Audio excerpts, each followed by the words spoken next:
All across southeastern Minnesota, you'll find nicknames you won't see anywhere else in the nation. Yeah, I'm TNEws 3 Sports' Zach Gilliland joining us now. And Zach, you went into digging into the history of the Grand Meadow Superlark's name. Yeah, that's right, guys. And I've covered Grand Meadow athletics for more than 2 years now, and I've always wondered why they call themselves the Superlarks. Well, today I got a history lesson courtesy of athletic director Gary Sloan. But before we dive into the meaning behind the name, I asked some of my coworkers what they think a Superlark is.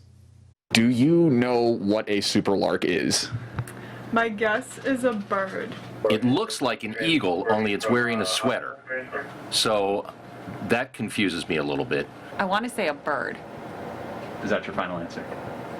Yes. That's exactly what a Superlark is, a bird. But what makes them so super? I asked longtime athletic director and head football coach Gary Sloan for the answer. In the 1970s, I know they had a former English teacher who also announced football games and things like that, and he just started calling them the Superlarks one day. George Colbison, the man behind the change, thought the original Meadowlark nickname was wimpy and was inadequate to reflect the school.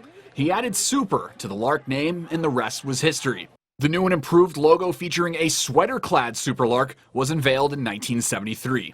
It's a pretty unusual name. I always tell people it's basically an eagle on steroids or a lark on steroids or something like that. Southeastern Minnesota is full of colorful nicknames, including the Blooming Prairie Awesome Blossoms, the Chatfield Gophers, or even simple ones such as the Lyle Pacelli Athletics. I think every community is real proud of themselves and their school district and stuff like that. It just talks about the character of the students and the people we have. A nickname is embedded in the fabric of the community it represents. It's a shared identity, even if outsiders don't understand the meaning behind the moniker. The mascot that confuses me more than the Superlark is known as Windhawk.